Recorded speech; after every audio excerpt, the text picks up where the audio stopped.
ধর্মকে বা জাতিকে বা জাতির লোককে যদি টার্গেট করে আপনার রাজনীতি করা হয়, তো আগামী দিনে দাদা হোক বা দিদি, খালা হোক বা মাসি, সাফ শুনে নাও, যদি কোন ধর্মকে নিয়ে কোন জাতিকে নিয়ে রাজনীতি হবে, তো বাংলায় আর খেলা হবে না। বাংলায় এবার ভূমি কি হবে?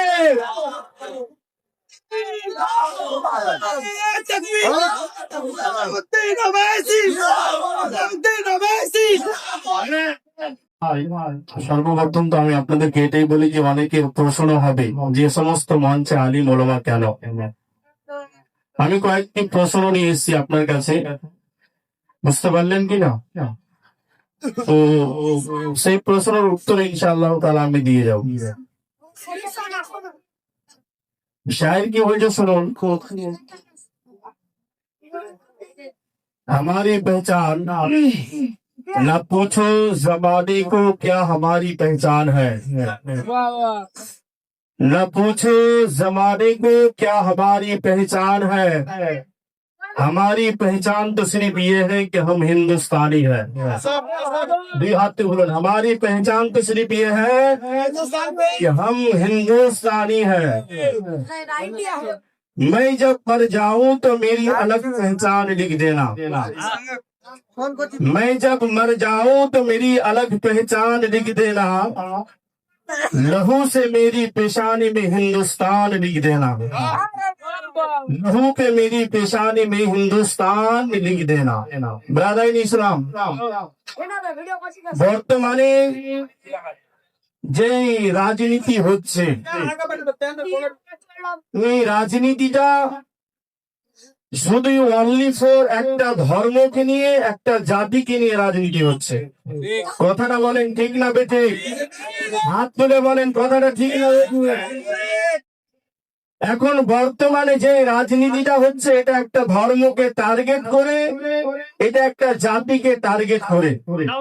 একটা কথা বলেন, বর্তমানে যিনি দেশের প্রধানমন্ত্রী, দেশের একজন রাজা, তো যেই রাজার নীতি ঠিক থাকবে না, একটু আপনারা সংক্ষিপ্ত কথা বলবেন, প্রয়োজন পড়লে স্টেপ থেকে নেমে কথা বলেন। কথা কিছু বলার জন্য এসছি, ইচ্ছা হলে শুনবেন, নচেত নিচে থাকবেন।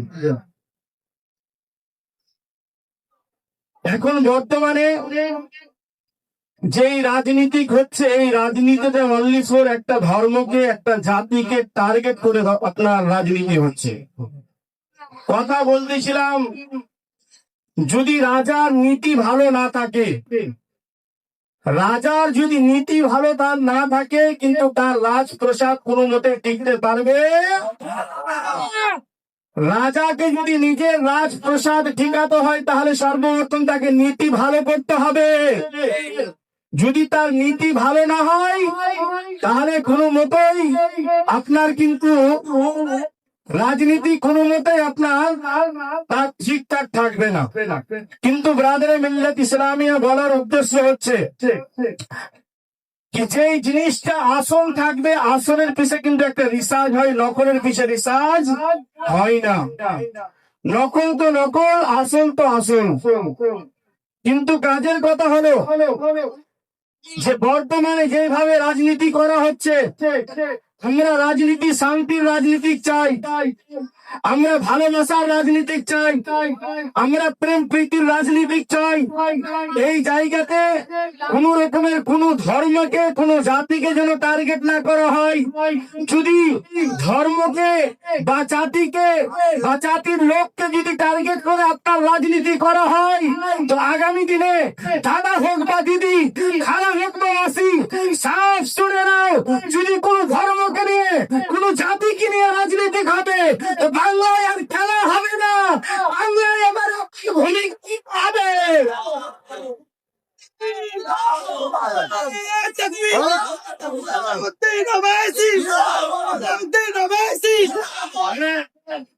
কারণ রাজনীতিক সেই যে রাজা থাকুক না কেন, আমরা শান্তির রাজনীতি চাই। আমরা ভালোবাসার রাজনীতি চাই, আমরা প্রেম প্রীতির রাজনীতি চাই, আমরা আপনার সমস্ত রকমের যেই জিনিস হোক না কেন সেটা যেন মহাব্বতের সঙ্গে হয়, ভালোবাসার সঙ্গে হয়। আচ্ছা বলেন, আজকে আমরা মোথাবাড়ির লোক এখানে উপস্থিত হয়েছে, মোথাবাড়ি 52 বিধানসভা যথেষ্ট লোক এখানে আমরা হাজির আছি, প্রত্যেক গ্রাম থেকে কেউ না কেউ আছে। কিন্তু বলেন, আজ আমাদের সমস্ত জিনিসের মধ্যে একটা টার্গেট করবেন। আমরা যখন কোনো দোকানে কোনো একটা সামান কিনতে যাই, তো সেই জায়গাতে আমাদেরকে জিজ্ঞেস করা হয়, ভাই তুমি মুসলিম না হিন্দু? একটু কথা বলেন না, একটু কথা বলেন না। কারণ আমাদেরকে জিজ্ঞেস করা হয় না, সেইটাই থাক না কেন, আমার জিনিসের প্রয়োজন আছে, আমি গেলাম নিয়ে চলে আসলাম। আজকে আমরা বাজারে হাটে যাই, তো হাটে বাজারে যখন আমরা যাই, তো আমরা কাউকে জিজ্ঞেস করি না, ভাই আপনি সবজি বেচনে वाला কি, সবজি বেচনে वाला কে, বা যিনি আপনার সবজি বিক্রেতা সবজি বিক্রি করে সেও জিজ্ঞেস করে না আপনি কে।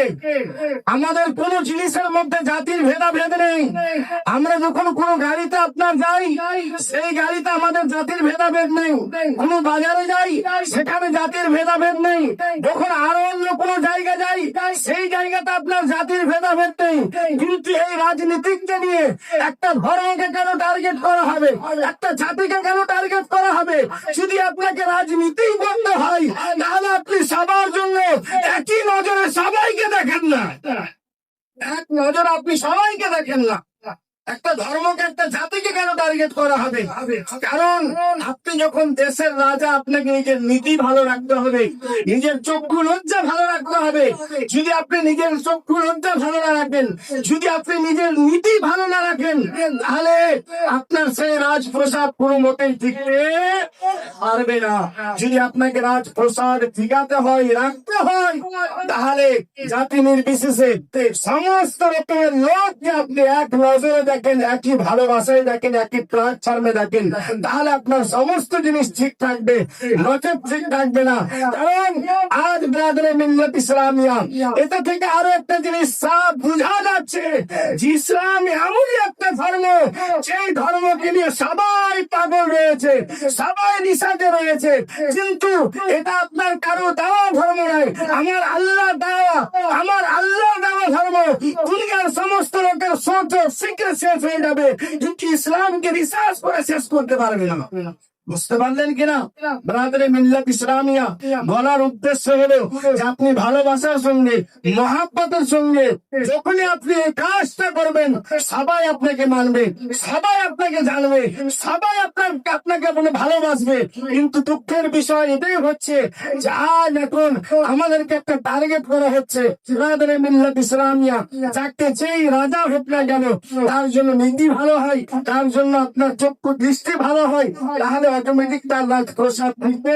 যদি তার নীতি ভালো না থাকে, তার লাখ প্রসাদ করে মোটেই ঠিকবে না।